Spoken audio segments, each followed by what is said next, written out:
All right, welcome to Cinema Convos. This is the show where we bring guests with different tastes in film to have a meaningful discussion about the art of cinema. I'm your host Yash. I'm here with my co-host Zach and our special guest Saul. Today we are discussing the film Nightcrawler from 2014, written and directed by Dan Gilroy, and is starring Jake Gyllenhaal, Riz Ahmed, Rene Russo, and Bill Paxton. And before we get started, I want to issue a quick spoiler warning on the film. We will get into plot points about this movie, and we recommend watching it before listening to this episode. And with that, I'd like to ask Saul, what's your first memory or best memory with this movie? My first memory with this movie, I think I was in college and I just had too much free time and I watched it like probably on streaming, but I think it was the first time I'd seen Jake Gyllenhaal do like a really kind of edgy movie at that Mm. age. So I was like maybe 21 or so when it came out. It came out a I while back. It think was 2016, 2014. 24, So 2014. I wow, was in my freshman year of I was college when it came 17 out. years Yeah. old. Okay, so I was probably too young to be watching the movie in the first place, to understand most of it. Mm. Um, but I just thought it was really cool with the acting. And first memory would probably be it was just a really good thriller. Hmm. And it probably was one of the first suspenseful thrillers before I started getting really into thrillers in general. Yeah, I know. For me, I remember hearing about this movie, just the title, and most people would assume it was about like the X-Men character Nightcrawler. Yeah. So that was a big confusing point for a while. Yeah. But I have a funny story where it's my first memory of the movie when I didn't actually watch it. Was there was like a girl I liked my freshman year of college, and one of my other friends was also, I think, kind of going for her looking back, and I Mhm. think he invited her to see Nightcrawler. And I heard about it like the Monday after in class, and I was like, oh, you took her on a date to see Nightcrawler. But then I watched it like months later, and I was like, it's kind of a weird date movie. It was a very, very awkward date Yeah. movie. But yeah, no, I saw it, like I think I bought it on Blu-ray because I didn't see it in theaters, and I really liked it. People were telling me how great it was and how Jake Gyllenhaal like might get an Oscar nom, and he didn't, but Mhm. he should have, He should have, which that's we'll true. get into that too. But I have a lot to say about that, just so you know. Yeah. yeah, no, I mean Jake Gyllenhaal, I think should already have won an Oscar by now. But Mhm. when it comes to the movie, I my best memory is seeing it with my friends Saad and Zach, the other Zach, not you, Zach. Oh, And we just had a great time watching it. Like, I don't know, we were so engaged with the movie. We're like so fascinated by this character. And yeah, that was my favorite memory watching it. And just watching it again recently with Saul. Hadn't seen the movie in I think since the year it came out, so a decade. Yeah. And I'd forgotten a lot of the plot points in the movie. And I think Hmm. what I really like about it is how well paced it is. It really doesn't feel like as long of a movie as it is. It's almost 2 hours. It doesn't feel like it at all.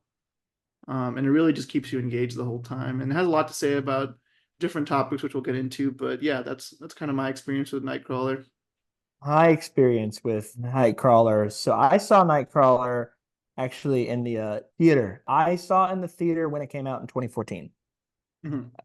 So I was, I was saying he was young. I was too young because I was, let's see, I was probably, let's see, I was a senior in high school, I guess. So yeah, probably a little young for it. But yeah, yeah. So my experience, I mean, first of all, it creeped me out, as it should. I know we'll talk about, our experiences like rewatching it later, maybe, but my experience rewatching it was I forgot how creepy it was. And that's one of the Yeah, Hmm. things I remember about it. I remember it being creepy, and even I was surprised about how creepy it is, Yeah. rewatching yeah, it. it's very. I think it's very creepy and unsettling. Like we're talking about how we saw this movie when we were much younger, but like it's not necessarily because of any of the content of the film itself. It's just the creepy nature of an unsettling nature of like the story.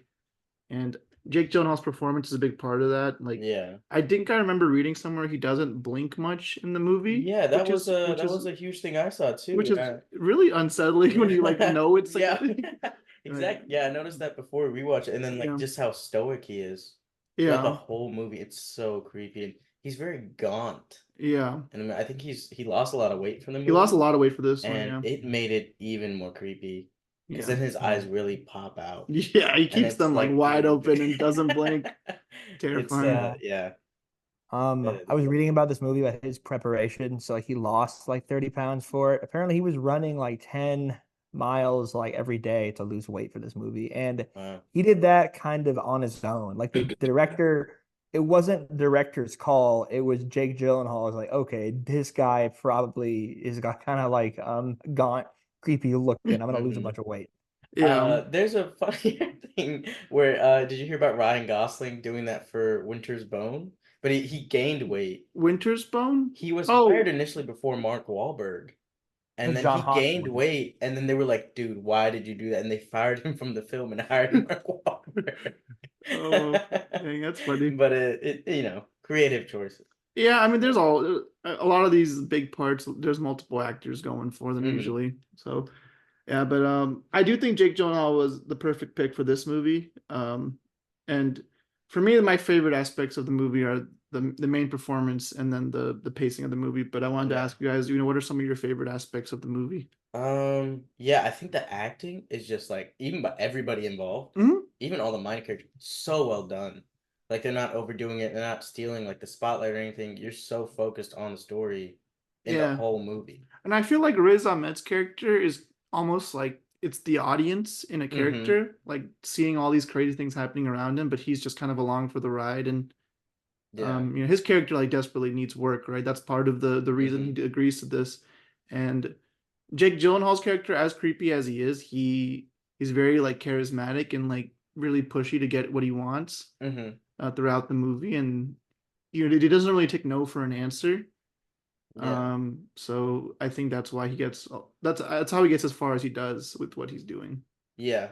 And I think the movie does a really good job of not showing everything directly, of like when he's referencing like kind of sexual stuff with that Yeah, his kind of forced partner, coerced yeah, partner, they don't really show anything and then hmm, just kind of just say it and talk about it quite a bit, which yeah, I like more because I feel like sometimes it's unnecessary in movies to yeah. show those kind of things and rather just Like Hitman, we saw on Hitman. Thursday. Yeah, Hitman was way too horny for no reason. That movie was pointless. Yeah. But Just a recent movie we watched. yeah, and I thought it was Agent 47. Oh It's yeah, similar to you Nightcrawler weren't the only one. There confusion. was a few. Our other friend also thought we were Uh, watching Agent 47, not Richard Linklater's film. it's just like how people thought this one was Nightcrawler about the X-Men. Yeah, no, that's I When is he remember gonna start teleporting? What's like happening? Jake Gyllenhaal's playing Nightcrawler, like the X-Men Wow, they got character. Jake Gyllenhaal to play Nightcrawler. It was like a Marvel casting. I was like, no, it's a different movie. I don't. That would have been, That's funny. man. Yeah, but the movie does a really good job of the dialogue. I think just feels really natural, which I Hmm. really like. Yeah, it's a very good script. I think Mhm. it shows you enough with dialogue, and the opening scene is him like basically stealing that guy's watch, right? And like Yeah, doing we don't know what he did to him. He could have killed him. yeah, Like it keeps it pretty ambiguous, right? But it hmm it tells you right off the bat this guy is morally questionable. yeah. You know? And he's like definitely, you're right, that charisma. He kind of Hmm. displays that charisma a bit. He tries that Hmm. method first. When that doesn't work, he just Yeah, it's like beats him he, up, and take the he he watch. always tries talking his way out of the situation first, and then if Hmm that doesn't work, he's not afraid to go further than that. Yeah, I didn't watch much on what like a true psychopath is, but I Hmm. assume whoever wrote the script in Dan Gilroy, Gilroy. like he probably did research on what kind of methods they try, I guess, more Hmm. so.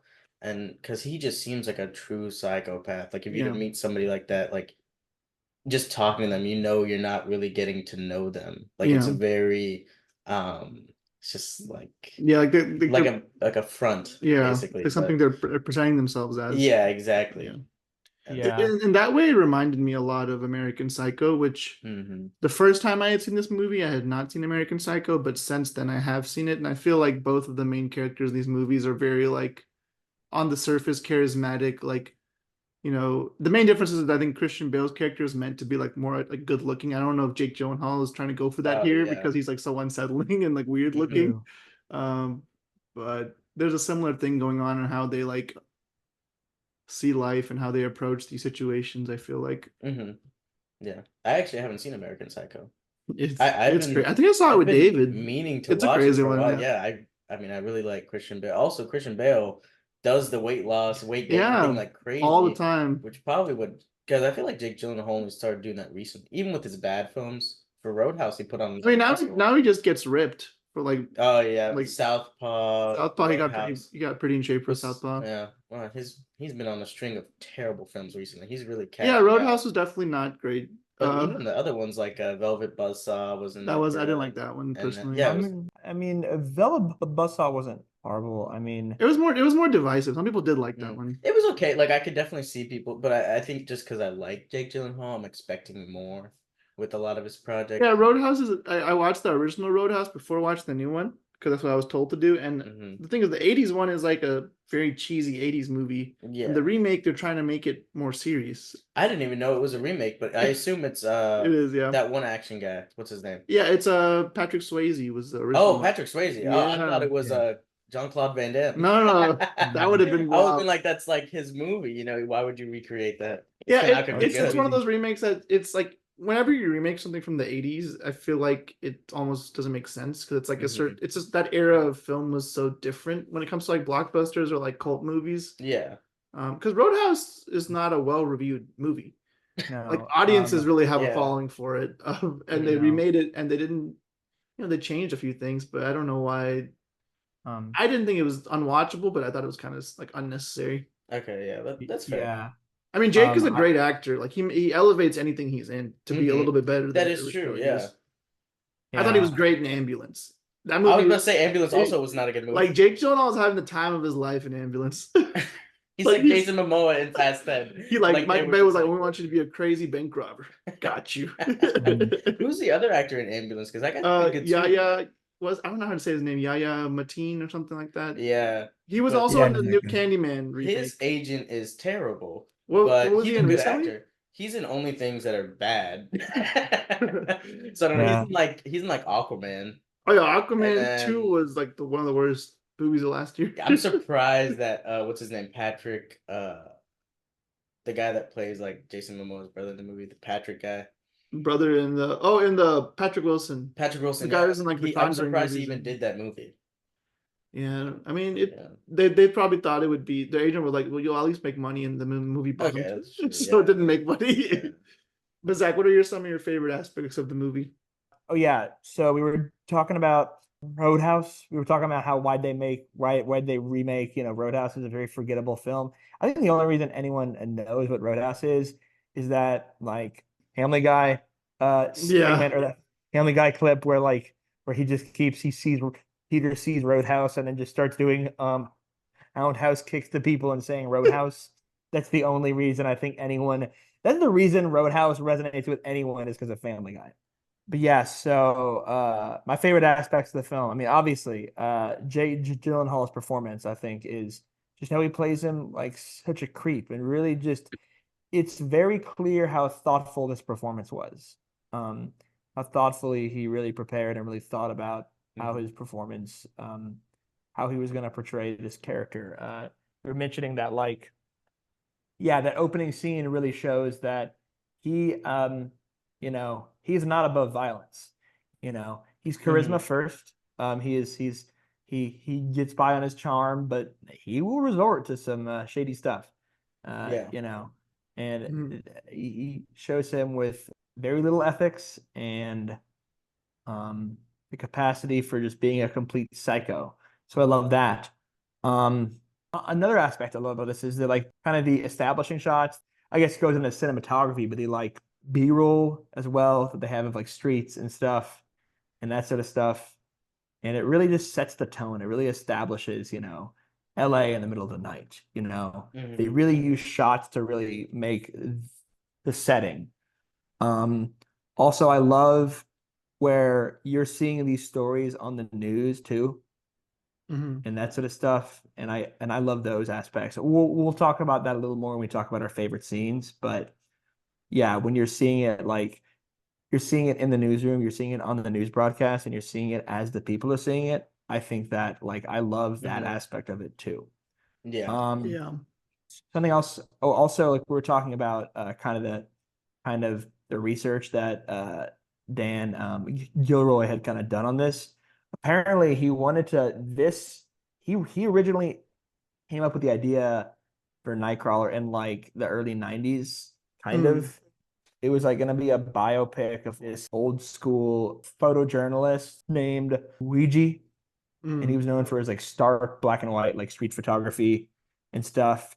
And he originally did that, but then someone else came out with a movie about him around that time and he gave up. And then he like saw a documentary or a movie about these, I forget what they call them in the movie, but saw a documentary about these like stringers, these like mm, freelance journalists. And he saw a Stringers, yeah. documentary about them and he's like, oh yeah, they really, hunt the streets. They're really on, they're really LA in the middle of the night and finding this stuff. And he drew similarities between like what that photographer did and what these guys did. And he's like, I could still salvage this project and I could do it something like this. And he's like, maybe put an anti-hero in the role and mm. do something like this. Mm-hmm. And that's where the idea came from. I think that's so interesting that yeah, he did it started as one idea, it became this whole other thing. He also had a bunch of these stringers. He got a whole team of them actually as advisors too. So he really kind of got their input. So it's really much a very thoughtful portrayal. So that's a really good. It's a lot of thought and a lot of research went into this film, and that's one of my favorite aspects of it. Yeah, no, and that's really interesting because a lot of scripts will start out as one thing and then become something totally different by the end of it. I think most interviews I've seen with like new filmmakers, they talk a lot about that. And how like just revising the script is a whole process, and sometimes you have to change what the thing is initially to something new.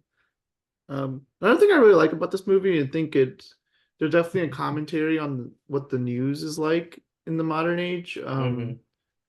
Like the news shouldn't be like entertaining, you know? Yeah. It should just be like what's relevant information. And I Mm-hmm. feel like in this movie especially, like they're very concerned with like getting like the ratings and that sort of thing, you know? Like let's show something shocking on television. And I think that's why Jake Gyllenhaal is able to develop that like professional relationship with this news studios because they want, eye-catching stuff. Yeah. But if you think about it, like the news shouldn't be like that necessarily. Yeah. But it is like that a lot of times in a lot of different ways, like CNN or Fox News. I feel like those Mm-hmm. are the extremes that I can think of. They're very much like trying to be entertaining almost, and Mm-hmm. feeding to a certain like base. Yeah, exactly. Um, and it's just interesting. And I think there's one scene in particular that I wanted to shout out where like I've mentioned this in other episodes where like I think TV censorship is like too super out of date. Like the things they censor on TV but choose to keep don't make any sense. And there's that scene where they're showing the footage, but like the injuries are like pixelated, but you Mm-hmm. can clearly tell it's like a dead body, which is kind Yeah. of funny to me. Like Yeah. they're Mm-hmm. basically showing it, like it's like it's just kind of funny. Yeah. So I thought that was kind of a sharp way to show that. And yeah, Mhm. and just in general, I think it's about because there's a line in the movie too that I made a note of where she says, I think Rene Russo's character says, "No, of course, like legally, it's not okay. Like we're not sure. Like Mm-hmm. they already know legally that it's legally questionable." Yeah. But Um, yeah, back to your point about the kind of clickbaity stuff they do. mhm. And it's like it does I don't think this is like a direct thing that they're trying to portray in the movie, but I Yeah. think it shows emphasis on making money. And Mhm. even Jake Gyllenhaal's character is pretty money hungry. I mean, just the watch and then the car, Oh yeah. parade, everything, it has to do with like making money. Like he wants to be like this successful, like money making, power hungry kind of guy. Yeah, and at first, I think the stuff he's doing, like he's just recording those like accidents, which like a lot of people are doing that. Mm-hmm. It's not really, it's morally questionable, but not morally wrong. But then he starts like manipulating crime scenes, and Yeah. that's wrong. And Mm-hmm. it's almost like an analogy for like his character and how he like at first he'll talk his way out of it and like which is the right way to do it, I guess, quote unquote. Mm-hmm. But then he's willing to get violent. And I feel like him manipulating crime scenes or causing crimes to happen because of something he did is like the wrong part of him that he's willing to go. Like when he causes that shootout in the like, donut shop or whatever it was. Yeah. I think that's crazy that he like made that happen and let's get all the footage and like sell it. Yeah, like and also going to that is like another point that I think it's clear that he realizes and this is after a conversation with Rene Russo's character, is if he can't catch the story, he's going to create the story. Yeah. And he purposefully withheld information from the police Mhm. he knew the guy, he got the identity of the guys who did that big shooting in the mansion and waited on that so he could track them down and get his own scoop, get his photograph his own story. So I don't know if he necessarily meant to cause a shootout. He didn't really care as long as it was interesting and he could record it. Yeah. And there's that one line in the movie where he just says he hates people. Yeah. Like I guess that comes in the Something third like act, that. Like, something yeah, like that. When he's in the car with Riz Ahmed, yeah, he's like, where he's Yeah. like, I forgot the exact line, but I know. he just Yeah, like, like it was like it's not that I don't understand. Maybe it's not that I don't understand people. It's that I just don't like people. yeah, yeah, and it's just such a weird thing to see because he just fully acknowledging he's a psycho, yeah, basically in front of Riz Ahmed, which I think Riz Ahmed's character doesn't realize how crazy he is yeah. Like, that should have been like the one until of the biggest red around. flags. Like Yeah. that working with this guy is dangerous because he doesn't care what happens to me. Like he doesn't like people. So Yeah. And it um, just, I don't know. Riz Ahmed's need for a job yeah, kind of blinds him a bit to how crazy he is. yeah. He And overlooks a then, lot of things for sure. and then Jake Gyllenhaal's character is like his need for like making money or just having that power Yeah, kind of blinds him to how psycho he is yeah, a for little sure. bit. But I mean, I guess he's psycho, so is he blind to anything? I mean, yeah, like when Bill Paxton's character offers him an opportunity where he could make a lot of money, he's still, I still think for him it's important that he's feeling like the success. He doesn't want to feel successful through someone else. Like money's Exactly. part of it, but he definitely likes the power of it, I think, of being able to, Yeah. do all this on his own. Mhm. And that could tie into maybe who the character was when he was younger, like his upbringing, which we don't really know about, but Mhm. there could be a history there that's caused that. Yeah, I like how they don't talk about Yeah. any of that. So you just I mean, you don't wondering the need whole it for this time. movie. Yeah, you don't need it, but you're kind of in the back of your mind, you're wondering like, what the heck happened to this guy? Yeah, like something happened to him for sure. Because you don't know his age, you don't know like Yeah. what he's like done. Like it's just It really just regular throws you character. into his Yeah. life. You don't really get an explanation. You just see him at this like at the train tracks, and he's like, these guys like, hey, you can't be here, and he's like, well, actually, why not? Like, and then he does something to them that we'll never see. I think the lack of backstory allows the audience to kind of use their imagination. Yeah. Yeah, the opening scene of this movie actually reminds me a lot of. I just remembered a movie it reminded me of. It was Promising Young Woman in 2020. Because the opening scene in that movie, she does something off screen that we aren't really told as the audience. Is that one scene we watched? No, but that's the same movie, but yeah, Okay. that's a different scene. Because I haven't watched the movie, so I don't Yeah, know. it's a really good movie. I know it's considered a little controversial, but I think it's a great movie. She's married to the guy from Mumford and Sons, right? I mean, I don't know. Yeah. Yeah. Zach would know. Yeah. Zach knows all the celebrities. Yeah, she is. Yeah, she's married to the lead singer. Yeah, she's married to the lead singer of Mumford and Sons. But Similarly, I thought Carey Mulligan was gonna win an Oscar that year. So didn't she get nominated recently? She's pretty good. she's a good actress. Everything, Carey and I like Mulligan. how kind of selective she is with her movies. Yeah. She's not just Carey Mulligan. Carey Mulligan got nominated for Promising Woman, and this is a whole other thing, but that was the closest Best Actress race in years because it was a three-way race between her, Promising Woman, Frances McDormand for Nomadland, and Viola Davis for Ma Rainey's Black Bottom. But that's It's wild. There was a three-way race in the COVID year. Like that's actually pretty impressive. Yeah, I think this year Anthony Hopkins won too, right? For the That father. was the craziest. Yeah. He was like chilling at home. Yeah, he didn't even want to go. He's like, why did y'all? I mean, he was good in it, but that movie was pretty bleak and boring. Oh, the father was great, dude. I feel like it was kind of boring. But I mean, I like Anthony Hopkins. But his performance is very good, I think, regardless of how you feel about the movie. I don't get how he always does that. Like he's so old, but he's always like very in tune with every director and every movie that he's a part of. Man is still grinding. But as I know Zach, I watched The Father with Zach. I think he's trying to say something about it. This isn't an Anthony Hopkins episode, but my opinion, my controversy, my hot take is that Anthony Hopkins wasn't in his peak in the 90s and made Silence of the Lambs. He's in his peak now.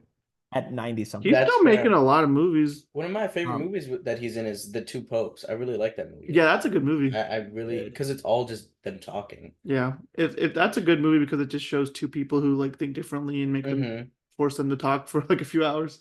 Yeah, I watched that movie. He was in One Life. I saw that He too. was That in- was I this haven't year. seen that. That was like pretty new. Yeah. Oh yeah, I saw Mhm. like it popped The up on trailer for it, AMC, maybe. but like Yeah. I didn't actually go watch it. So It's pretty. I liked it. I mean, I didn't like love it, but I liked it. Yeah, but It's like a he's good still true putting story. out- Yeah. yeah. he's still putting out performances like that even at this age, and that just really shows. Uh, and again, another Anthony Hopkins thing. My favorite thing is that they end the Oscars with the best actor because they think it's going to be, and this hasn't been confirmed, but it's all but like, yeah, that's what you were doing. They're going to end it with best actor because it's going to be Chadwick Boseman, who's going to win, and his widow was going to accept, and it'd be a great tribute to him. But no, they give it to Anthony Hopkins, or they award to Anthony Hopkins, and then he's not there. So they just like, all right, end of show, bye. That was a very anticlimactic Oscars because they didn't do Best Picture last like they usually do. Oh. And me and Zach were like, why are they doing it like this? And then I'm like, oh, it's probably for Chadwick Boseman being at the end. But then Anthony Hopkins wins, and then someone's like, oh, well, Anthony Hopkins couldn't be here tonight, and then the Oscars are over. It was better than Al Pacino's presentation. My eyes see Oppenheimer. That was so We're funny. like, dude, at least pull out the whole card from the envelope. They didn't read the nominees out either, right? Yeah, he didn't know. I think he was supposed to. Well, maybe they told him not to. He's not listening. It's Al I Pacino. see that was I see Oppenheimer.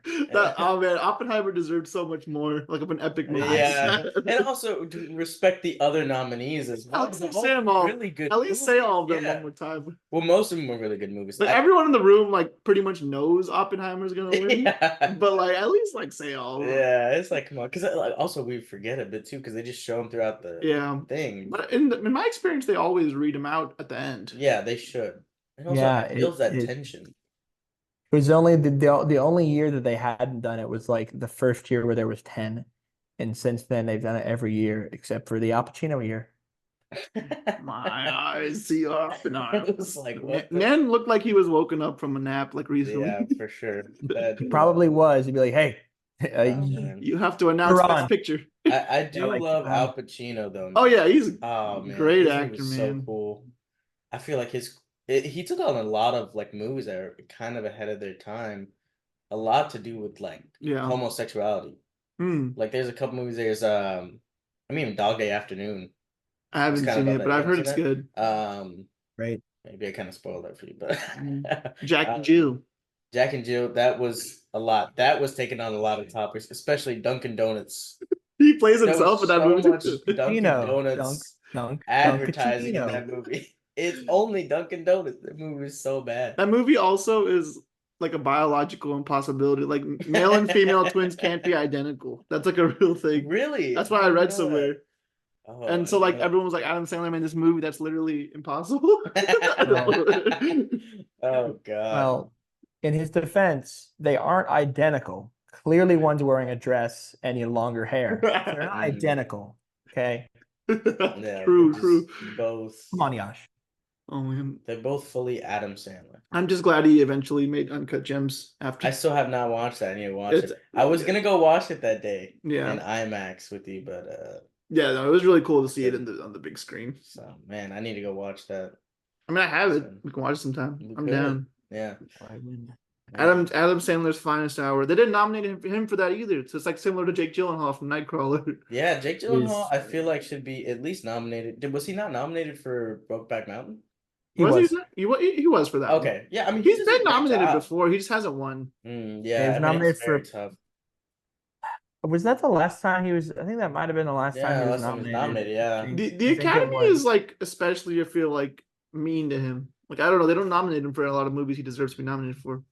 Yeah, it's weird. Well, I guess maybe he doesn't, because they have to like basically go for the nomination, right? You have to not like tour for it, but it's like you have to you have to submit something, right, Zach? Like Well, the yeah, I mean, the studio has to submit you for this, and there's a campaign. There's also a campaign. Yeah, Yeah, there's a it's campaign. campaign for it. Yeah, That's a lot of hard there's a work. campaign. Well, okay, well, actually, I take that back. I don't think you have to submit. You have to be deemed eligible. Which you can Mm. be. And, well, the studio will like run you a campaign. They'll put out the for your consideration ads, which they do that. And yeah, and like honestly, if you want to, we can go ahead and kind of talk about kind of the controversy here of him not being nominated for the Oscar, if you want to. Yeah, let's go ahead and do that because I think his acting is in general is always good. I think every project I've seen him in um is so good. But that was the first one, like I said, like one of my earliest memories of this movie is like the first time I saw Jake Gyllenhaal do like a really cool movie. And again, I was young, so the only thing I've heard about him was he was in Brokeback Mountain, which as Yeah. a 17-year-old boy, you're like, I'm not watching that. It's actually a really good Really good movie. After college, I was like, wow, Yeah. this is I actually a watched fantastic it movie. a few years ago and I was like, oh, let me watch. It has good reviews. And then I was like totally devastated by the movie. I was like, It's very sad. it's a very very sad, beautiful, and very they tragic acted story. beautifully. Yeah. And Yeah, this movie only got a nomination for screenplay, I think. well, Yeah, okay, the screenplay is really good, so I get that, but oh But I feel man, like for me, like if a movie's screenplay is good, why is it out of the best picture race? I don't You get know? that because Anatomy of a Fall, the screenplay was nominated, It's and then not they the- nominated for Best Picture. nominated for best picture. Yeah, Yeah. so it's like okay, the It was, screenplay is it good was. enough to make it. Yeah. It's obviously a good enough movie. It's not like a book. The script is like the driving force of the movie, you know. So like for me, it Yeah. doesn't really track when a movie's nominated for like Logan was nominated for best screenplay, which is awesome. But like, why is it not nominated for best picture then? Logan, True. really? Wow, That was a I big didn't that know. was a big I surprise love actually. that movie, but It's wow, I was great. not surprised. Yeah, the Academy Mhm. is not big on the superhero ones until Yeah, I mean, that's outside of fair. Black Panther, they haven't really been I nominated. think they had to do that when they were in a lot of trouble. Yeah, they were like, we need Yeah. to do something They after were the like, wait, they can't find out we're racist. Let's give them one. It Yeah. also, you getting nominated for Best Picture shows you have broad support within the Academy because Mm. everyone votes for picture. You Yeah. don't, not everyone votes for screenplay. The writers vote for Okay. screenplay.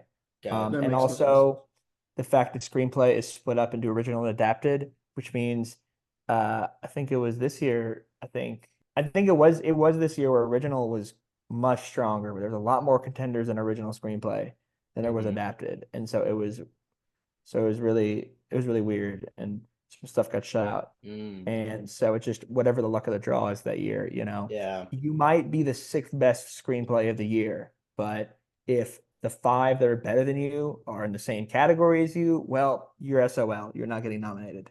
Yeah. And if you came out with the movie next year, maybe you're the best one that year. It's just like Yeah. if you have it that one year where everyone else is good. Yeah, I mean, it also depends on how competitive of a year it is. Because Yeah. there's definitely some years that are not as competitive. But Um, but yeah, Jake Gyllenhaal has been nominated for one Oscar according to IMDb. Really? That It would was be- for Brokeback. Probably Okay. Brokeback, yeah. and that would be Brokeback Mountain. Mm. 2014 as far as for the Oscar for best. So the whole thing there is like, so for best actor, just so you know. So that was the year Eddie Redmayne gave everything. He beat Mhm. out Michael Keaton for Birdman, who he had been the favorite for most Mhm. of it. And then Eddie Redmayne came in at the end with steam. Benedict Cumberbatch Imitation Game he was the number 3, which he was great. The two sleepers here were Bradley Cooper for American Sniper, who it was a Mhm. sleeper in that it came out super late. It Yeah. got no love at the predecessors, hardly any, but the Academy really glommed onto it. Did it got picture, it got actor, screenplay, did all that. So Bradley Cooper, and then the big surprise was Steve Carell for Foxcatcher was the big surprise. That is a good one. Yeah, that's a really Man. good performance too. So Okay, and then I kind of understand why Jake Gyllenhaal didn't get nominated out of all Mhm. those, but I Mhm. mean, I still feel like he was but he's close. definitely up there, like He's in like the best with of the them. year. It's Yeah. not that it's not like he's True. worse in any way. Yeah. It's just those are all really good ones. Yeah, for So, sure. man, that is a tough year for him to do. But also back to the screenplay. The screenplay can be really good, but the actor understand the screenplay and really Yeah. evoking that Yeah. is really hard because he does it without saying some words a lot, like the Yeah. character. A lot of times you just see a look in his eye. Like that scene Mhm. where he like looks in the mirror and like goes crazy. Yeah. Like, that's just like a very physical acting Mhm. is like going on. Yeah, it's like how do you write that? The screenplay is great, but like, how many takes does that take? And it's like Yeah. that's just a director and actor only basically in that Yeah, frame. yeah.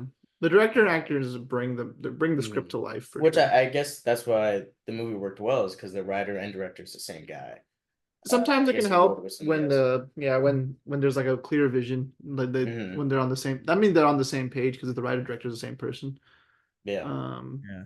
But yeah, I Um, think the script is good. The dialogue's good. There are good amount of scenes that are like pretty dialogue heavy, and those are still pretty engaging. hmm But when it comes to the Jake Gyllenhaal being snubbed, I mean, it is a bit of a bummer. But also, this was a really good year for movies. hmm Like I looked at my top 10 list for 2014, and Nightcrawler actually isn't in the top 10 for hmm me, but it is still like probably like 11 or 12. But I'm hmm gonna read off my 10 favorites of the year just to remind us what were some movies that I liked that came out that year. hmm So I'll go 10 to 1. I had X-Men, Days of Future Past, The Fault in Our Stars, Dawn of the Planet of the Apes, Whiplash, Interstellar, Selma, Edge of Tomorrow, The Imitation Game, Life Itself, which is the Roger Ebert documentary, hmm and then Gone Girl is my current number one pick. That's a good list. Which I think at one point I had Edge of Tomorrow and The Imitation Game at number one. This list has Good. changed a Edge of lot. Tomorrow that high? I really like Edge of Tomorrow, Wow. but it's a great I think movie. I over It time, was support a good that. movie, but wow. yeah, I mean, I do love a good action blockbuster, and I thought Mhm. that was just a really good one. But yeah, I think Gone Girl over time has become. I just really have an appreciation for that film as like a book to movie adaptation. Because I Mhm. read the book later on, and I was like, actually, the movie did a really good job adapting that. Yeah. Gillian Flynn wrote the script of the movie as well as the book, so I think she took the best parts of the book and like put it in the movie. Yeah. I'm Um, surprised that Jake Gyllenhaal hasn't worked more with David Fincher because he only has Zodiac, right?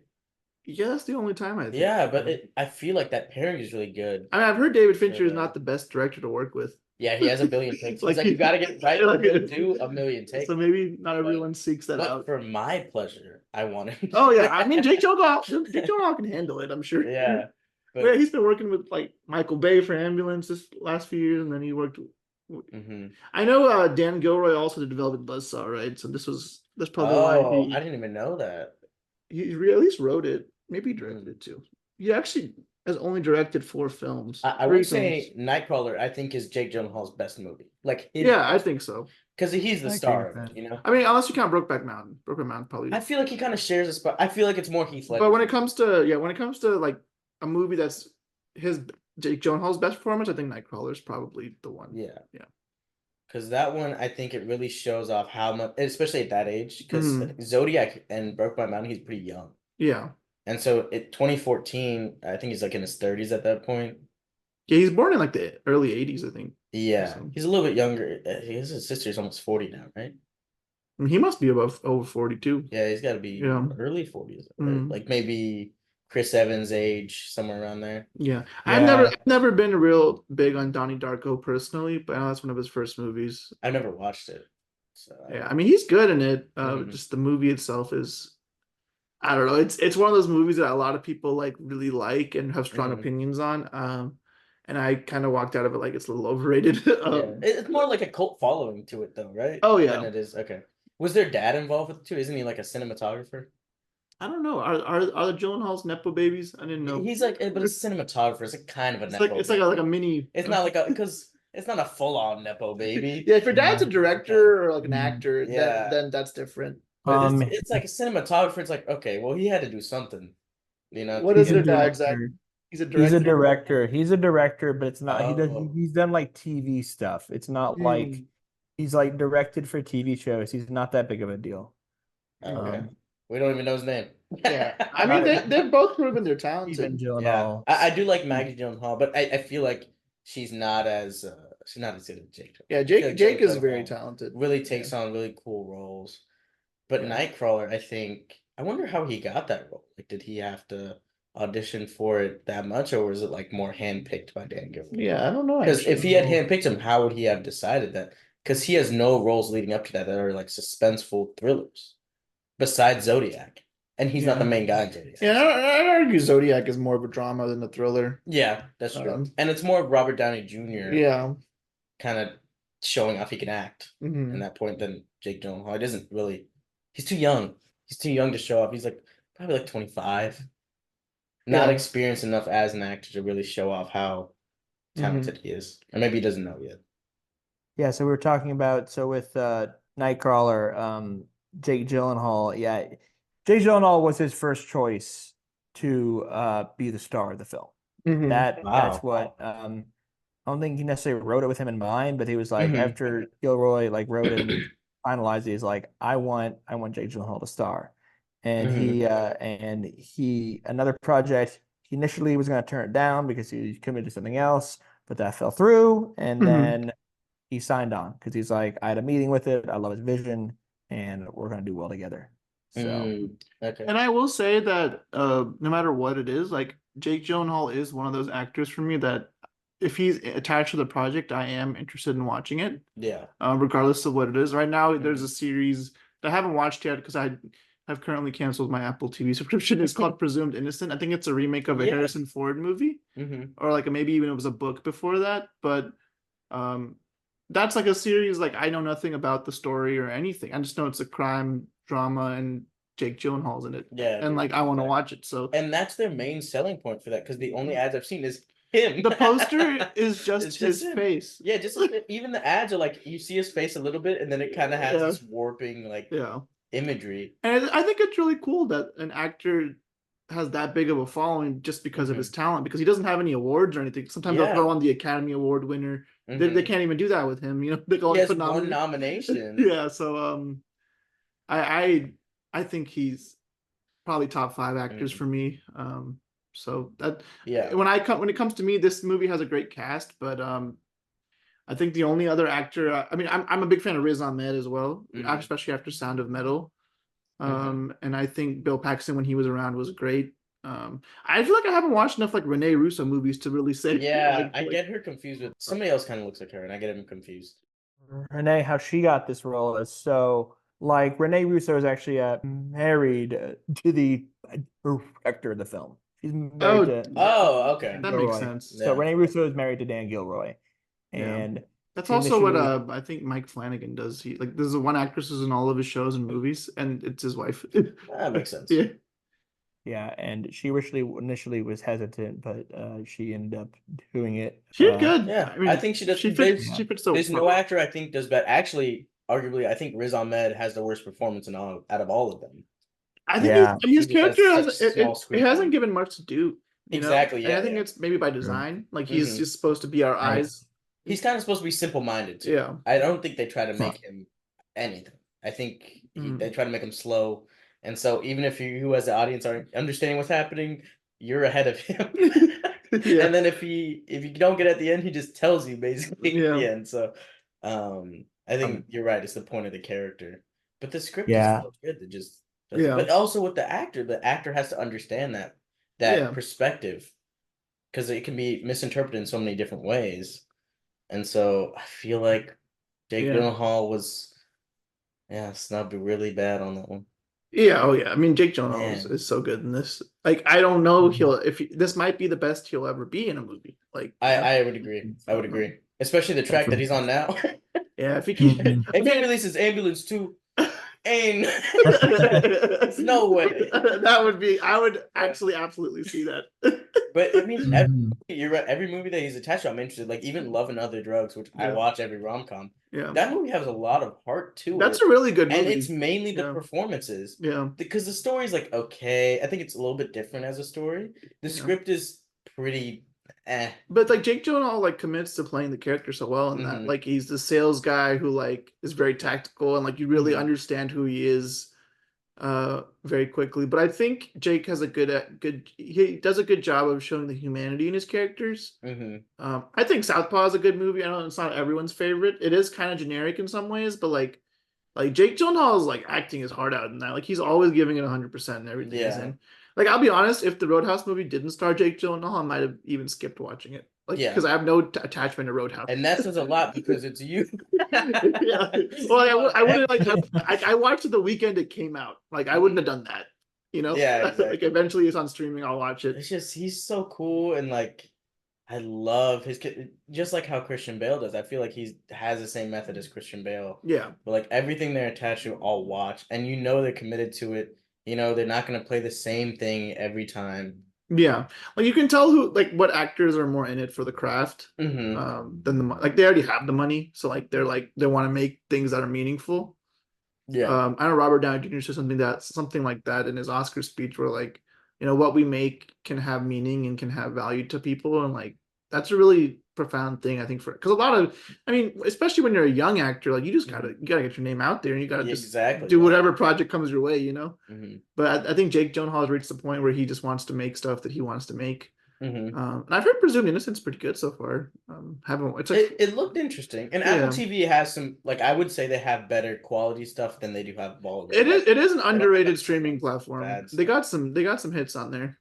I mean, they have Killers of the Flower Moon on there. So, Oh yeah, but they also have Argyle.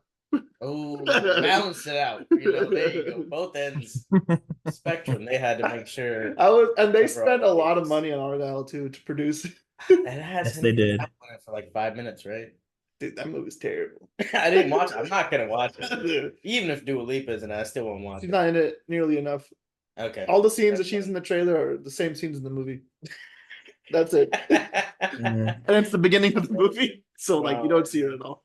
But anyways, I wanted to ask you guys. So I think we've all determined that we're big fans of Jake Gyllenhaal. I wanted to ask you, do you have a favorite character? Do you have a favorite scene in the movie, and why are they your favorites? The character, I think Jake Gyllenhaal's character is just I just so confused by him and intrigued by him. Just the way he plays him. I think that's my favorite character. Not because, I'm idolizing. Kind of Yeah, I mean, like Tony Soprano, you love your the favorite character antagonist. can be someone you don't like. Yeah. Like Kendall Roy is like my favorite character, but I don't like him. He was awful. Yeah. Yeah. And I do tend to kind of fall in love with characters that I feel like is bad because the actor does such a good job of making me hate them. Yeah. That I hate them so much I fall in love with them. So yeah, I think Jake Gyllenhaal's character is my favorite character in terms of like I want to see what he does next because he's the main character. But I really liked Bill Paxton's character in this too. I think he's interesting. It's true, yeah. Because he's more of like the business side of how to. I mean, Jake Gyllenhaal basically becomes him at the end. Has this whole like operation going on. Zach, did you have a favorite character in the movie? I don't know about a favorite character necessarily. I mean, it's hard to go against Jake Gyllenhaal's character. You just He's the star can't. of the show for sure.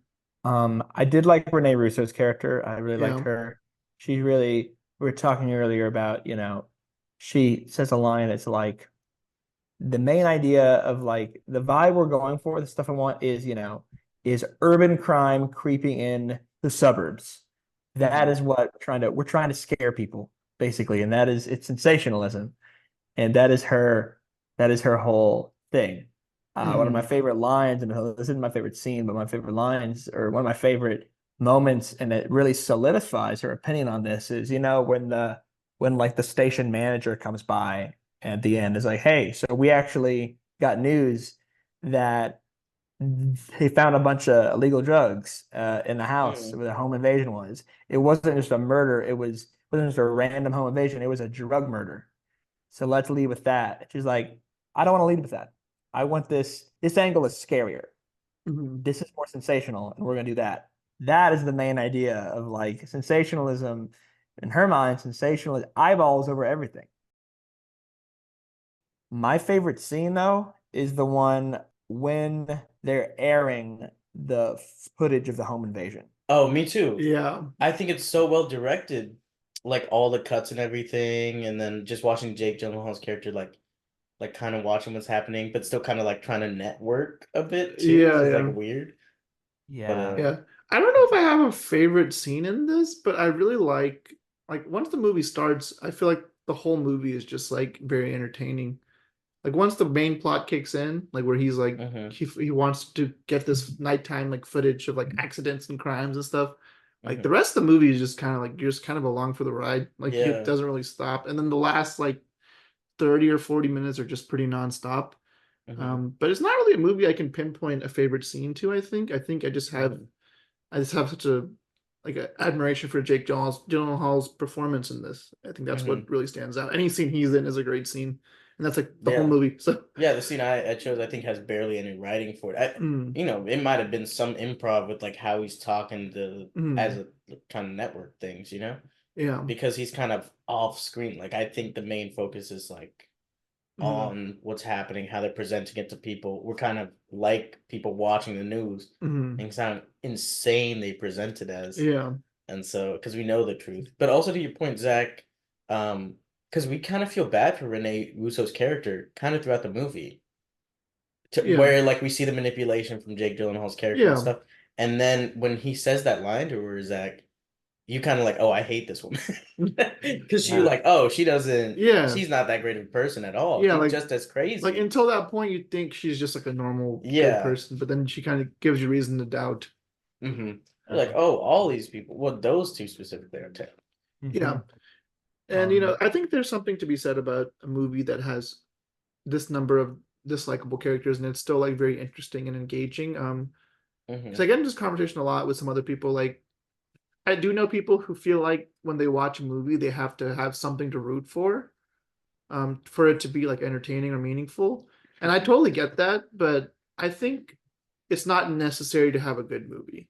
Yeah. You can have bad characters who are doing bad things, and it can still be like you can still want to see what they do next. And this movie is a great example of that. Mm-hmm. So yeah, I think that's just an interesting choice to make the characters not that likable. Yeah. And also, well, I guess this isn't related to the scenes. Yeah, But maybe give me something else. one thing that I really liked in this movie is it's similar to Taxi Driver. Yeah, Well, you've seen Taxi Driver, I where it's have. like this guy is psycho, but it really emphasizes the loneliness really drives these people to being psycho. The loneliness and lack of purpose and like Yeah, because he's it's watching. It does show him watching the news at his apartment by himself a lot, and yeah. you know, a lot of times when we, at least for me, like when I create something that's like has artistic value, or like even this podcast, like I want to share it with people. Mm-hmm. But Jake Gyllenhaal seems pretty content, just like him Yeah. seeing it in his on his TV screen is like enough, Yeah. and that's just really interesting to me. And he's psycho enough to where like, he's so psycho, even he needs that, some kind of companionship. Hmm. He doesn't even know if he finds her attractive. She's like, I'm your mother's age. And Yeah. he's like doing this basically out of necessity of like it gets lonely. Like he says like I get lonely from time to time or something. Hmm. And he's like, I need that for me. Mm. And so I don't know. I love that kind of not direct dialogue of saying like, hey, this will drive you insane being this lonely or being like this egotistical, power hungry person, but not having a purpose or anything like that really makes, I think, specifically men Yeah. go insane, especially when it comes to ego and stuff. Because Taxi Driver is just Yeah. looking for a purpose the whole time. Yeah. And it's interesting Yeah. you bring up Taxi Driver because I know when Joker came out, a lot of people who were critical of Joker said, well, it's just like Taxi Driver. And I feel like I hear less conversations about Nightcrawler being similar to Taxi Driver. And I feel like all of these movies are capturing this loneliness that kind of eats away at people. mhm, And I mean, Taxi Driver was the pioneer, I guess, in that sort of Yeah. subgenre of like lonely crazy men. I don't know. But yeah, no, I definitely can see that. That's a fair point. Yeah. So you were saying, Josh, that like for his project, he's content with just keeping it to himself. Like it's content of just him watching it on TV. I mean, I don't necessarily agree with that because You don't think so? he's saving everything for him. He's not doing it for the love of the art. He's doing it for he's doing it for a Yeah. means of gaining power. He saves this as this is what I've done. He literally mentions to Riz Ahmed's characters like, "Hey, you might have seen on the news that I was the one who did this story," and he'll mention to Rene Russo's character like, "Hey, I want you to say I am the head of this news production. These are the stories I've done." It's not about he's not doing this because he loves photographing this stuff. And here's the thing: he's not like violence hungry. Like he's not like he does this because he has this sick fascination with dead bodies. He doesn't care. He has no qualms about it. He's doing it as a means to gain power. And the unethicalness of it, the lack of ethics just doesn't register to him. He's like, well, mhm. I get power doing this. Who cares if I have to hurt someone or if I'm taking advantage of someone who's dead and I'm recording them? That doesn't matter to me. So I wouldn't say it's like he doesn't care for the people to see it. He really cares if other people see it. That's interesting. I didn't think about it that Yeah. way. I guess you can interpret it both ways. Yeah, I think that what Zach said does make sense though. So that kind of reframes how I look at it. Okay, one thing I definitely want to ask Saul about, because it's something it's a very Saul question, is how do you feel about the score of this movie? I didn't love the score in this movie, actually. Yeah. I feel until the end, it Hmm. kind of detracts the movie. But at the end, you kind of understand where it's coming from. And Yeah. I think it has this kind of, like kind of those motivational speakers score, kind of that brightness to it whenever Jake Gyllenhaal's speaking. And it kind of is like behind him. Hmm. And then there's times where the score I feel like is unique enough or really helps you feel that intensity in the scenes, like when there's like that first crash that Jake Gyllenhaal sees. I think the Hmm. score is really good in that one scene. Hmm. And Yeah. then throughout it's kind of forgettable. Like I'm I not think loving I the think score. it's good. Like it's not like a bad score, but there's not a lot of pieces of music in here that I would listen to like on its own. Like Yeah. it's fine in the movie and like how it's used. I Hmm. think it helps with some of the pacing, moving some of like when it's showing the passage of time when he's like making all the videos and like saving them on his computer. I think that helps speed things up with the music playing in the background. Hmm. But yeah, for me, it's not like a standout score. It's a Yeah. good score and it's fine for the movie.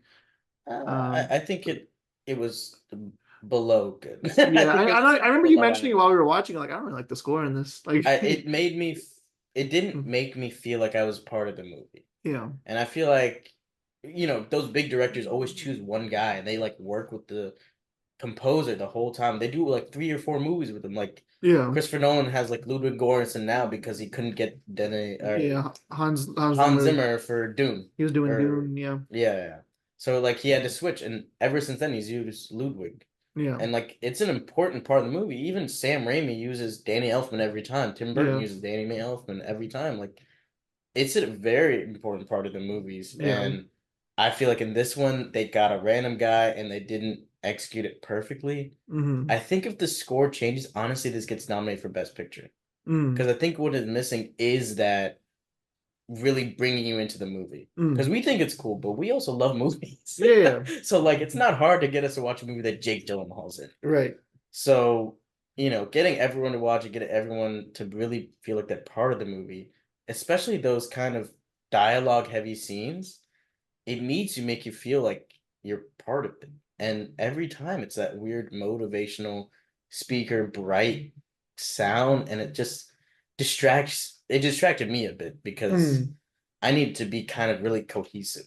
Yeah, that's And if fair. it feels like it's separate, then it's I'm focused on two different things. Mm. And Not so as seamless as it could have been. yeah, not as seamless, yeah. So didn't love the score. But I'm always critical of the score. That's true. That's true. He's a It's score guy. it's a big thing for me. But there was moments where it's really good. Yeah. And so maybe there was kind of some confusion of what the direction was for the score. Mm. But it's hard to execute. Yeah. Zach, what do you Uh, think about the score? thing I will say about the score, like I didn't hate it as much as like Saul did. Parts of it I did like that. I guess at the beginning and the end, that guitar pieces are like electric a guitar, like Yeah, the yeah, guitar I remember pieces. those. Mm-hmm. If anything, that it does sound kind of. It reminds me a little bit of like those little music pieces that they have at the beginning of newscasts a little bit. You speed up that guitar music, add some like electric drums in the background, and add some artificial horns or something, and you have Mm-hmm. the theme song to like 10 o'clock news Mm. to a certain extent. So Mm-hmm. Yeah. in a way, that's kind of how I saw the score a little bit, as it was serving a certain purpose. Mm. Yeah, for sure. Okay. I mean, I understand I didn't understand the purpose of it till the end. And then I was like, oh, okay. Hmm. I understand why they chose those things. But if you're watching the movie at the beginning, I feel like it's got to be, I don't know, more part of it. Yeah. Because if I rewatch it again now, remembering that, like being very conscious of it, then it's like, okay, this is fine. Yeah. But at the time, I was like, man, this is kind of annoying me. Yeah, no, for Because sure. it's like, oh, this is too Mm. standoutish English. Yeah, you're good. Stand out, stands out too much Uh-huh. from the actual things. But the composer was James Newton Howard, which I don't really know He's who this actually like is. I recognize that name. He's done a ton of like animated movies and Yeah. action movies, and I think that's why it's a little bit weirder. He did the Batman Begins and Dark Knight with Hans Zimmer. Hmm. Oh, I don't know what he did with those, but it's a lot of these action movies like Hunger Games, And so I think it was just the wrong choice. I don't think he's bad, but it's a weird choice for the history of movies he's done. A lot of action and animated. Which, Yeah. if you're making a thriller, I guess he has the talent to do that. But what resume does he have to show you that like this is what we are? But for them, it's maybe not as important. They only confused one man in the world, which was me. So I think they did fine with it, but I think the score really does make a movie so much better. Like Oppenheimer has a score in the entire movie. The score drives the There's movie for not sure. a single moment where there's dialogue and without the score. Even Yeah. those scenes with like that Colonel Patch scene we watched. Yeah. I love that scene because the acting's so good, the dialogue's perfect, and the score is like in there. And like anytime they're not talking, you can feel that tension from the score. You Yeah. feel like you're fully engulfed in the movie. And so I feel like since this movie's so dialogue heavy, that score really would have taken it up another notch. Yeah, I know, for sure, for sure. How do you feel about the ending of this movie? I like the ending. Mm-hmm. I think it makes you hate him more. Yeah. And I think it does a good job of like these evil people will get away with it no matter what. I mean, I everything that happens, not like the first time I watched it, when he like betrays like Riz Ahmed's character like that, I was a little bit like taken aback. But looking after rewatching it, it all makes sense. Like this guy will do anything to like be on top. So yeah, it doesn't surprise me as much anymore. So I think it all makes sense, like with the way it ends. I understand the ending. I just sort of hate to see how he betrayed him, but I You mean, hate to see it it makes because sense that he would have done it that way because, and this is a kind of a through line. I don't know if I mentioned this about Jake Gyllenhaal's character. He's a control freak. Absolutely. If he can't have control over every aspect of the situation, he's going to find a way he can. Yeah. And then you have Riz Ahmed's character who comes in and messes with this money situation. And he's like, we agreed to this mess. Not only that, is like, oh, I want more money. And if I don't get more money, I'm going to tell the cops. So extorting, I mean, in a way, extorting him. And of course, Jay Gyllenhaal sees that as an immediate threat. And so it makes sense that he did what he did. It's just you hate to see it, and you hate to see that he gets away with it, but that's what would happen. That's what would happen here. And what also kind of sucks about it is, because he's interrogated by a detective at the end. Yeah. And basically says exactly what he did, but I can't prove it. Anyway, like that's just how it ends. Yeah. Crazy stuff, man. And so that's just like frustrating. But hey, I mean, I think it's fine. It's not an ending that's supposed to make you feel good. It's an ending that's supposed to creep you out and kind of make you angry a little bit. And that's what it did for me. Yeah. But it was good. Absolutely, man. But if you feel that way, then that's a good movie. Yeah. It's doing what it's supposed to do. So For sure.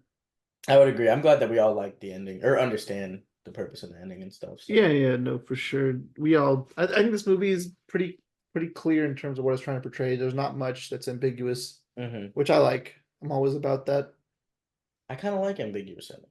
I mean, sometimes if they're done in the right way, like it doesn't have to be totally clear. Sometimes, like I love Inception. I love the ending of Inception.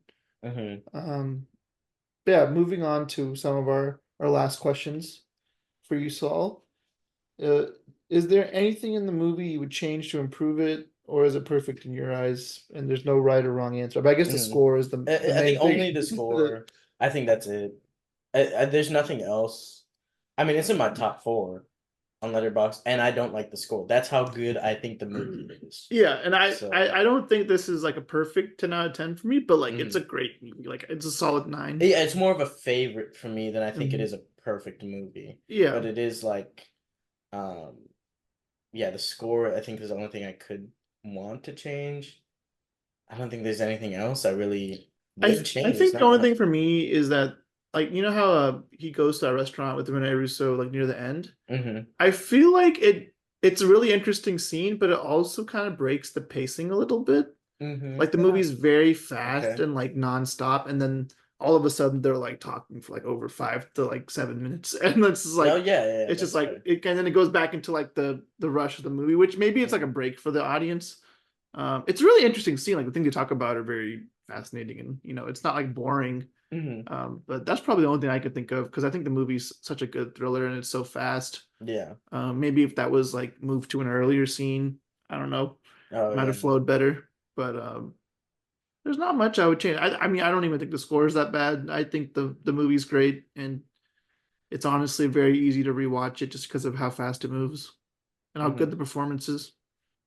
I don't think there's much I would change, honestly. I mean, maybe Riz Ahmed if we saw more of his character. I Yeah. guess maybe That's fair. it's really the only thing I could think of. I mean, I just can't think of anything that's really. I mean, it does what it set out to do. Yeah, It really for sure. accomplished what it wanted to do, and so I can't think of a way to really improve Yeah. on that. Maybe the whole Rene Russo stuff. I don't know. Maybe that one scene at the end, near the end, where like after Jake Gyllenhaal, he brings Rene Russo that tape of the shootout. Hmm. They kind of have that thing where they're like staring at each other, and it's like that scene kind of gave me the creeps a little bit. And I don't know Yeah. if that necessarily need to be in there. I guess it highlights that they have a really messed up quasi romantic relationship a little bit that's all based Yeah. on power. Mhm. But I don't know if that scene necessarily needed to be in there. Yeah. But And it seems like anything we would change are just like small nitpicks, nothing Mhm. too overt is a problem in this movie. Yeah, I think the story overall is really Yeah. good, and then the screenplay obviously is Yeah. so well done. But I gave it a 4.5 out of 5. Yeah, that's why I would rate it as well, Yeah. 4.5. Okay. And I actually after that rewatch, I was like about to lower it, and then I was like, well, lowest I could go is like Yeah, I don't think I'd lower it. I it's mean, hard to do that like yeah. out of 5 thing. Like if I could do Yeah. like 4.25 maybe. Yeah, Or then like 4.5. that gets too specific. Yeah. I'm like, I don't know if it's low enough for 4, but Yeah. yeah, 4.5 I feel like is good. It's definitely not a perfect movie, but Yeah. But it's a really great one. cool. It's a very Yeah, it's a worth really good watching. movie. Yeah.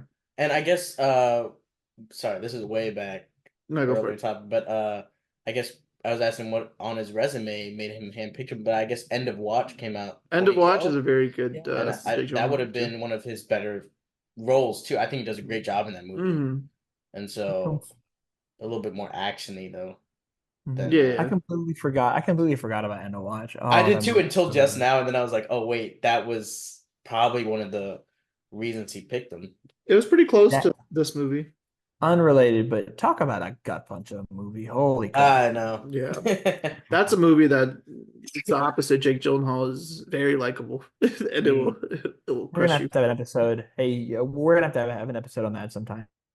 Yeah, I'm that's a down. I really haven't watched it. underrated movie, actually. I actually haven't watched it in years too, so it'd be good to rewatch it. I remember how it ends, so that's why I haven't rewatched it. Oh, and I guess another movie Yeah. is Jarhead. I've never seen Jarhead, but I've heard Me he's good either. in that. Yeah, Yeah. I mean, yeah, it's Jake Gyllenhaal, so it's like, Yeah. it's always like that. That one's a little bit more. Wait, Jake Gyllenhaal. I can't talk about Jake Gyllenhaal without mentioning Brothers with him and Tobey Maguire. Oh yeah, that's the only time I think I really like Tobey Maguire. I know you're not. I know you're not a big Tobey Maguire fan, but he does a phenomenal job in that movie. Yeah. Like in terms of acting chops, both of them, they're both very believable as on-screen brothers. Mhm. Like, and it's part of it just because they're acting in that movie so good. Yeah. I'm trying to think what other movie. For some reason, I'm blanking on Jake Gyllenhaal movies that I really think he does a great job. But I mean, obviously, Nightcrawler I think is his best one, Yeah. but he has Is some that- really good ones. I feel like Prisoners. Oh yeah, But I mean, that Prisoners. was after, I think 2016 or something, right? Yeah, I mean, Prisoners. I think is more of Hugh Jackman's show. Yeah, he's more of like a but side Jake character. Gyllenhaal is really good. Yeah. He's yeah, just every movie's in. I guess Prince of Persia is probably his worst movie. Hey, man! Don't I wish he did. Rishi loves But, that movie, bro. Yeah, I do too. I just don't think there's much for him to work with in that movie. And he's not. Spider-Man. Spider-Man, yeah, he's just kind of there in Spider-Man. He's good at his Mysterio. I think he's all right. I think the movie. I think that movie itself is just not that good. I think it's fun. It's again, fun. Marvel movies. I never try to be too hard. Like I'm not expecting much. I just want to have fun. Yeah, no, he's a good actor. Yeah. Anytime he's in a movie, I'm always sold. But before we ask our last question, are there any more talking points that you want to discuss, or any questions for us? I have one thing I wanted to mention. Just kind of a parallel with the kind of moral ambiguity and the goal of getting the photograph or getting that shot of or anything. You Yeah. could draw some similarities to Civil War. Yeah. Movie from I this think- year. Have you seen that yet? Yeah. I haven't watched that yet. Oh, okay. Okay, well, I mean, we're not gonna spoil it But there is like a that similar much. a parallel with like that movie's more about like photographic journalism. So I guess like Yeah. a little different, but it is in the same vein where like Hmm. they'll do anything to get the shot. Yeah, Yeah. and that comes at not caring about your fellow photographers or fellow Right. people, and just you'll do anything to get a shot. You don't care how you get it, you're gonna get it. Um, Right. and this is kind of what this is what Jake Gyllenhaal's character feels, and I would say the photographers in Civil War have more heart than that. Well, Yeah, a it's little not bit hard to more. have more heart and empathy than Jake Gyllenhaal's character in this movie, but they Right. certainly do. It's a low bar. But Haley Spaney, I think her character, you could draw Mm. some similarities between her and Jay Gyllenhaal in that Yeah, and movie. I think as long as I mean journalism and reporting the news are going to be around forever in some capacity. So movies like this and Civil War are going to continue to be relevant. Like they're not going to Mhm. age that poorly. They're going to I think they'll still be important. So I what guess was a A24 movie, right? the Oh Alex wow. Garland one from earlier this year. It's good. You should watch it. I liked it. It's not what I expected, but it's a good film. Okay, cool. So last thing we're going to ask you is if you had to convince someone to watch this movie, what would you tell them or what's your sales pitch? Um, This is for all the listeners who haven't seen it, who are for some reason still listening to this spoiler episode. Why are you still listening? What are you doing? maybe this should Why be the watch the first movie question. now? We just told you everything that happened in the movie. Yeah. It's been Um, spoiled, so why watch it anyway? I guess a good reason to rewatch it too Mhm. is to remember just how creepy the whole movie is. Like, Yeah. like It almost the feels like a horror creepiness. movie at times. Yeah, Like, yeah. and you're like, when is he gonna have that jump scare? And you never get it. Yeah. And I really like that part of the movie. So I mean, if people really like thrillers, I think it's a really good thriller because it seems so plausible. And Mhm. you're like, is this really happening?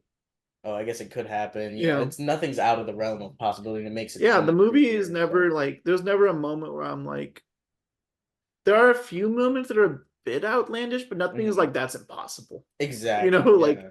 like even when the car chase is happening, I'm like that could happen. Like Hmm. why not? um, Yeah.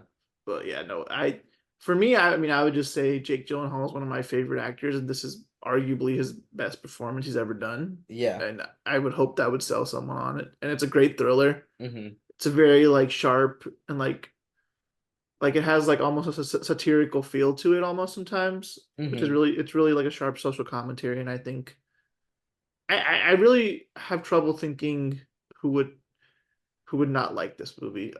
Yeah. And I definitely won't recommend it for like a first date. As my friend thought was a good idea. Um, He also thought it was an X-Men movie. That's probably what it was. yeah. And then he took it to that. Yeah, What there's a new the X-Men hell is movie out. going on? Jake Yeah, Gyllenhaal appears that's and like steals a guy's watch. He's like, wait, I Oh, think he's this gonna is a start teleporting Joker. soon. Yeah, don't worry, don't worry. yeah. Are I you sure? mean, He's like, yeah, it's a Marvel movie. Yeah. yeah, like it's sort of hard to see what I don't know. I'm questioning the relationship. If this is a really good date movie for y'all. The funniest story I've heard about date movies, and this is kind of a tangent, but I feel like I want to share it right now, is a friend of a friend went on a date to see Joker, Oh. and it gets worse. The girl was like laughing throughout the movie, Oh. so he didn't see her again. Yeah, she's insane. What the? So that was one of my favorite like movie first date stories that I've heard. But anyways, Laughing. what's your sales pitch? Laughing during Joker. Yeah, laughing during a depressing movie is a no go.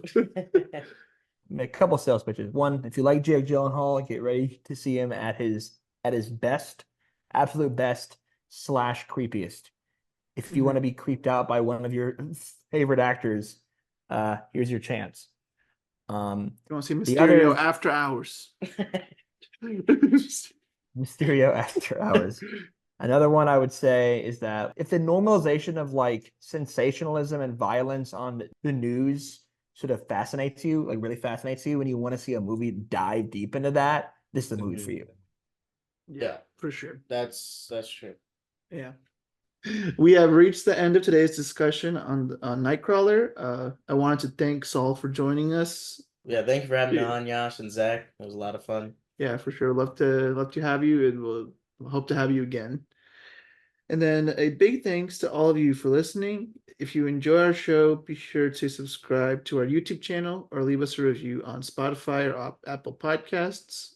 And you can stay up to date with our new episodes by giving us a follow on Facebook, Instagram, and Twitter/X, and support our show by checking out our available merch, which is linked to our bio on our social medias.